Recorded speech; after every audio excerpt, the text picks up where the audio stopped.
Hello class 10। তোমাদের আমরা পড়েছিলাম যে এই বিষয়ে সন্দেহ ছিল তপনের, অর্থাৎ লেখকরাও যে জলজ্যান্ত মানুষ হয় সেই বিষয়ে সন্দেহ ছিল তপনের। এই অবধি আমরা পড়েছিলাম আগের ভিডিওতে। আজকে আমরা পড়ব কিন্তু নতুন মেশোকে দেখে জ্ঞানচক্ষু খুলে গেল তপনের। আন্ডারলাইন করবে, নতুন মেশোকে দেখে জ্ঞানচক্ষু খুলে গেল। জ্ঞানচক্ষু অর্থাৎ তার অন্তর্দৃষ্টি খুলে গেল। সে এতদিন ভাবতো যে যারা লেখক তারা হয়তো মানুষ, সাধারণ মানুষ নয়, তারা হয়তো অন্য কোনো আকাশ থেকে পড়া কোনো জীব বা অন্য কোনো গ্রহের জীব, কিন্তু তারাও যে সাধারণ মানুষ, তারাও যে তার বাবা, ছোট মামা বা মেজো কাকার মতন সাধারণ মানুষ, সেটা প্রথম তপন জানতে পারল। অর্থাৎ তার মানে অভিজ্ঞতা থেকে লব্ধ জ্ঞান, সেটাই হলো তার জ্ঞানচক্ষু, অর্থাৎ তার অন্তর্দৃষ্টি। সে অন্তর্দৃষ্টি দিয়ে উপলব্ধি করলো যে লেখকরাও সাধারণ মানুষ। আশ্চর্য, কোথাও কিছু উল্টোপাল্টা নেই, অন্যরকম নেই, একেবারে নিছক মানুষ। অর্থাৎ কোনো অন্যরকম কিছু নয়, লেখক মানে একদম নিছক মানুষ, তারা সাধারণ মানুষ। সেই ওদের মতোই দাড়ি কামান, ওদের মতো মানে বাবা, মেজো কাকা বা ছোটো মামার মতোই দাড়ি কামান, সিগারেট খান, খেতে বসেই আরে ব্যাস এত কখনো খাওয়া যায় বলে অর্ধেক তুলিয়ে দেন, চানের সময় চান করেন, ঘুমের সময় ঘুমোন। অর্থাৎ সমস্ত কিছু পুরো নর্মাল লাইফ লিড করেন, যেমন একজন সাধারণ মানুষ সকালবেলা উঠে ব্রাশ করেন, দাড়ি কামান, তারপর স্নান করেন, তারপর খাওয়া দাওয়া করেন, খাওয়া দাওয়ায় যদি বেশি তার খাবার দেওয়া থাকে সেখানে তুলে রাখেন বেশি খাবার হয়েছে বলে, একদম সেরকম সাধারণ মানুষের মতন। এবং চানের সময় চান করছেন, ঘুমানোর সময় ঘুমোচ্ছেন, একদম সাধারণ মানুষ। তাছাড়া ঠিক ছোট মামাদের মতোই খবরের কাগজের সব কথা নিয়ে প্রবলভাবে গল্প করেন, তর্ক করেন, আর শেষ পর্যন্ত এদেশের কিচ্ছু হবে না বলে সিনেমা দেখতে চলে যান, কি বেড়াতে বেরোন সেজেগুজে। অর্থাৎ বাঙালিরা, তোমরা সবাই জানো, বাঙালিরা আড্ডা প্রিয়, বাঙালিরা আড্ডা মারতে ভালোবাসে, বাঙালিরা রাজনীতি যেন বেশি বোঝে, বাঙালিরা ক্রিকেট খেলা বেশি বোঝে, তাদেরকে মাঠে নামিয়ে দিলেই তারাই যেন ক্রিকেটে ছক্কা মারবে, বা তারা মাঠে রাজনীতিতে নামলে বক্তৃতা দিয়ে একদম ফাটিয়ে দেবে। সেরকম ছোট মামাদের মতোই তারা, তিনিও, তার লেখকও একজন, খবরের কাগজের কোনো কথা নিয়ে প্রবলভাবে তর্ক করেন, যেন সমস্ত কিছু তারা জানেন, তাদের হাতের কাছেই রয়েছে, পারলে তারাই সব কিছু করে দিতে পারবেন। আর শেষ পর্যন্ত এদেশের কিচ্ছু হবে না, এটা আমাদের সমস্ত বাঙালিদেরই যেন মানে ডায়লগ, একটা সংলাপ, যে এদেশের কিচ্ছু হবে না বলে সিনেমা দেখতে চলে যান, বা বেড়াতে বেরোন সেজে গুজে পরিপাটি হয়ে বেড়াতে বেরিয়ে পড়ে। মামার বাড়িতে এই বিয়ে উপলক্ষেই এসেছে তপন, আর ছুটি আছে বলে রয়ে গেছে। অর্থাৎ তার ছোট মাসির বিয়ে উপলক্ষেই সে মামার বাড়িতে এসেছিল, আর তার ছুটি আছে কয়েকদিন, সেই জন্য সে রয়ে গেছে। ওদিকে মেশোরও নাকি গরমের ছুটি চলছে। অর্থাৎ মেশো যেহেতু পড়ান, তিনি একদিকে লেখক আবার একদিকে তিনি পড়ান, তাই মেশোরও গরমের ছুটি চলছে। তাই মেশো শ্বশুরবাড়িতে এসে রয়েছেন কদিন, তিনিও শ্বশুরবাড়িতে এসে জামাই আদর খাচ্ছেন। তাই অহরহ, অর্থাৎ রোজ রোজ জলজ্যান্ত একজন লেখককে দেখবার সুযোগ হবেই তপনের। অর্থাৎ সে চোখের সামনে একজন জলজ্যান্ত মানুষ লেখককে দেখতে পাচ্ছে, কারণ তার ধারণার বাইরে ছিল লেখকরাও সাধারণ মানুষ হয়। তো সে তাই, তার কাছে একটা অবাক করা ব্যাপার, সে জলজ্যান্ত একজন লেখককে দেখবার সুযোগ পাচ্ছে। আর সেই সুযোগেই দেখতে পাচ্ছে তপন, লেখক মানে কোনো আকাশ থেকে পড়া জীব নয়, তপনদের মতোই মানুষ। আন্ডারলাইন করে রাখো লাইনটা। লেখক মানে, তার মানে ওর এতদিন ধারণা কি ছিল? ওর ধারণা ছিল লেখক মানে অন্য কোনো গ্রহের জীব। তাই এতদিনে ওর ধারণা ভাঙলো, সেই ধারণা ভেঙে ঠিক হলো কি, যে লেখক মানে আকাশ থেকে পড়া কোনো জীব নয়, তপনদের মতোই তিনি সাধারণ মানুষ। তবে তপনেরই বা লেখক হতে বাধা কি?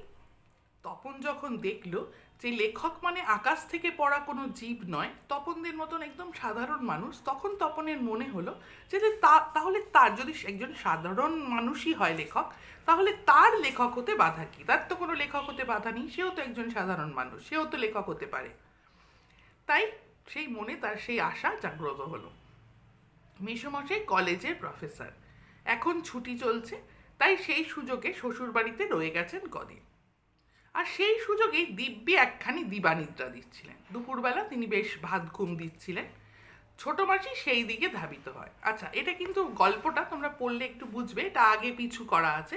অর্থাৎ তপন কোনো সময় রয়েছে যে তপন গল্প লিখবার আগে যখন লেখক মেশোকে দেখলো তখনকার কথা, আবার গল্পটা লেখা হয়ে গেল তারপরের কথা, আবার দেখা গেল তপন অপেক্ষা করছে তার কথা, অর্থাৎ একটু আগু পিছু করে বারবার গল্পটা রয়েছে। এবার তপন অবশ্য না করে প্রবল আপত্তি তোলে, অর্থাৎ কিছু একটা ঘটিয়েছে যেটা মাসি নিয়ে যাচ্ছে এবং তপন তাতে আপত্তি তুলছে, কিন্তু কে শোনে তার কথা? তপন ছোট, তার কথা কেউ শুনবে না, তার ছোট মাসিও শুনছে না। ততক্ষণে তো গল্প ছোট মেশোর হাতেই চলে গেছে। ওই যে বলেছিল যে তবে তপনেরই বা লেখক হতে বাধা কি, তপন একটা গল্প লিখে ফেলেছে, একটা আস্ত গোটা গল্প, এবং সেই লেখাটা ছোট মাসি নিয়ে যাচ্ছে ছোট মেশোর কাছে, নতুন মেশোর কাছে। তপন তার জন্য আপত্তি তুলেছিল, কিন্তু কে শোনে কার কথা? ততক্ষণে তো গল্প ছোট মেশোর হাতেই চলে গেছে, ছোট মাসি নিয়ে চলে গেছে তার স্বামীর কাছে গল্পটা পড়াতে। হইচই করে দিয়েছে ছোট মাসি তার ঘুম ভাঙিয়ে। তপন অবশ্য মাসির এই হইচইতে মনে মনে পুলকিত হয়। তার কিন্তু সেই যে না করছে, কিন্তু তার মনে মনে কোথাও যেন আনন্দ হচ্ছে যে তার ছোট মাসি এই গল্পটা লেখক মেশোকে পড়তে দিচ্ছেন। মনের মধ্যে কিন্তু আনন্দ, অর্থাৎ দেখবে আমরাও কিন্তু এরকম অনেক ঘটনা ঘটাই, যে কোনো ঘটনা হয়তো আমরা মন থেকে বলছি, ভেতর থেকে চাইছি যে ঘটনাটা ঘটুক, আমাদের আনন্দ হবে তাতে, কিন্তু আমরা বাইরে দেখাচ্ছি একটা ছদ্ম আবরণ ঢেকে রেখে নিজেদেরকে যে না এটা করো না, এরকম একটা আপত্তি। তো সেরকম কিন্তু মনের মধ্যে কিন্তু সে আনন্দিত হচ্ছে, মুখে করলেও হয়। কারণ এটার একটা কারণ আছে। কি কারণ? এটা আন্ডারলাইন করে রাখো, ভীষণ ভীষণ ইম্পর্টেন্ট। লেখার প্রকৃত মূল্য বুঝলে নতুন মেশোই বুঝবে রত্নের মূল্য জহুরির কাছে। অর্থাৎ একটা দামি প্রেসিয়াস স্টোন জহুরি, অর্থাৎ যিনি রত্ন বিশারদ, যিনি পরীক্ষা করে বুঝতে পারেন সেটা প্রেসিয়াস কিনা, সেটা কতটা মূল্যবান, কতটা মহামূল্যবান, সেটা কিন্তু একজন জহুরি বুঝতে পারেন একটা রত্ন দেখে, রত্ন পরীক্ষা করে। ঠিক সেরকম তপনের মনে হচ্ছে তার লেখার বা যে কোনো লেখার প্রকৃত মূল্য, যে সেটা মূল্যবান কিনা, না সেটা নিছক কাঁচা, না সেটা ফেলে দেওয়ার যোগ্য, সেটা নতুন মেশোই বুঝবে। কেন না তিনি একজন লেখক। আর তপনের যে গল্পটা, তপনের কাছে মনে হচ্ছে রত্নের সমান, অর্থাৎ তপন যে গল্পটা লিখেছে সেটা হচ্ছে রত্ন, মানে একটা স্টোনের মতন, প্রেসিয়াস স্টোনের মতন। আর জহুরি হচ্ছে তার নতুন মেশো, যিনি একজন লেখক, যিনি লেখক হয়ে সেই তপনের গল্পটা পড়বেন, রত্নস্বরূপ গল্পটা পড়বেন, এবং তিনিই তার মূল্য নির্ধারণ করবেন, অর্থাৎ তিনিই তার সেটা বহুমূল্য বা সেটা মূল্যবান না সেটা ফেলে দেওয়ার যোগ্য, সেইটা নির্ণয় করবেন তার মেশো। এটা তপনের মনের মধ্যে হচ্ছে। তাই তপন বলছেন যে লেখার প্রকৃত মূল্য বুঝলে নতুন মেশোই বুঝবে। নতুন মেশো কেন বুঝবেন? কারণ নতুন মেশো একজন নিজে লেখক। তাই লেখার প্রকৃত মূল্য কি, তপন যে গল্পটা লিখেছে তার প্রকৃত মূল্য কি, সেটা একমাত্র তার মেশোই বুঝতে পারবে বলে তপন আশা করছে। একটু পরেই ছোট মেশো ডেকে পাঠান তপনকে, এবং বোধ করি নতুন বিয়ের শ্বশুরবাড়ির ছেলেকে খুশি করার জন্য বলে ওঠেন, তপন তোমার গল্প তো দিব্যি হয়েছে। তিনিও এসছেন এখানে, নতুন তার বিয়ে হয়ে এসছে এবং তার স্ত্রী এই গল্পটি নিয়ে এসছে তার কাছে, তিনিও আর কিছু করতে পারছেন না, একটা ছোট বাচ্চার গল্প, সেই গল্পটা তাই তাকে উৎসাহ দেওয়ার জন্য, তিনি যেহেতু লেখক একজন তাই বলে দিচ্ছেন তোমার গল্পটা দিব্যি হয়েছে, অর্থাৎ ভালো হয়েছে। কিন্তু তারপরেই বলছেন একটু কারেকশন করে করে দিলে ছাপতে দেওয়া চলে, এটা আন্ডারলাইন করে রাখো। অর্থাৎ তিনি গল্পটা পড়ছেন, পড়ার পর তিনি বলছেন যে এটা যদি একটু সংশোধন করে দেওয়া হয়, হয়তো কোনো কোনো জায়গায় একটু ভুল আছে বা ঠিক করে দিতে হবে ভাষাটা, একটু যদি কারেকশন করে করে দেওয়া হয় তাহলেই কিন্তু এটা ছাপার যোগ্য হতে পারে। এই আশ্বাসটা নতুন মেশো দিচ্ছেন তপনকে। তপন প্রথমটা ভাবে ঠাট্টা, নতুন মেশো হয়তো তাকে ঠাট্টা করছেন ছোট ছেলে ভেবে, কিন্তু যখন দেখে মেশোর মুখে করুণার ছাপ, করুণায় হয়ে মেশো এরমভাবে বলছে, তখন আহ্লাদে কাঁদো কাঁদো হয়ে যায়। তখন তপন কিন্তু আহ্লাদে, মানে মনের মধ্যে তার প্রচণ্ড আনন্দ যে মেশো বলেছে একটু কারেকশন করলে এটা ছাপানো যাবে, অর্থাৎ মেশো তার প্রকৃত মূল্য বুঝেছে, তার লেখার প্রকৃত মূল্য বুঝেছে এবং তিনি এটা ছাপাবার ব্যবস্থা করবেন, তপন বুঝে গেছে। তাই সে প্রচণ্ড আনন্দিত এবং সেটাই তার প্রকাশ পাচ্ছে তার আহ্লাদে, এবং সে কাঁদো কাঁদো হয়ে যায়, অর্থাৎ প্রচণ্ড খুশিতে আমরা যখন কেঁদে ফেলি ঠিক সেই রকম অনুভূতি হচ্ছে তপনের। তাহলে বাপু তুমি ওর গল্পটা ছাপিয়ে দিও, মাসি বলে। মেশোর উপযুক্ত কাজ হবে সেটা। মাসি যেন মেশোকে এক প্রকার হুকুমই দিচ্ছেন যে তুমি তাহলে কিন্তু গল্পটা ছাপিয়ে দিও, তাহলে তুমি তোমার মেশোর উপযুক্ত কাজ করবে। মেশো তেমনি করুণার মূর্তিতে বলেন তা দেওয়া যায়, তিনি সেটা পারেন, তার মনে হচ্ছে তিনি সেটা পারেন। তিনি যেহেতু লেখক, তার হয়তো প্রচুর পরিচিতি রয়েছে, তিনি যা বলবেন সেটাই হয়তো সম্পাদকরা শুনবেন, তাই তিনি বলছেন তা দেওয়া যায়। আমি বললে সন্ধ্যা তারার সম্পাদক না করতে পারবে না। অর্থাৎ এখানে হয়তো একটু অহংকার প্রকাশ পাচ্ছে মেশোর। তিনি বলছেন যে তিনি, বোঝা যাচ্ছে তার কথায় যে তিনি খুবই গুরুত্বপূর্ণ একজন লেখক, তাই তার কথা সন্ধ্যা তারার সম্পাদক কিন্তু ফেলতে পারবে না, তাই সন্ধ্যা তারার সম্পাদক তার কথা না করতে পারবে না। ঠিক আছে তপন, তোমার গল্প আমি ছাপিয়ে দেব।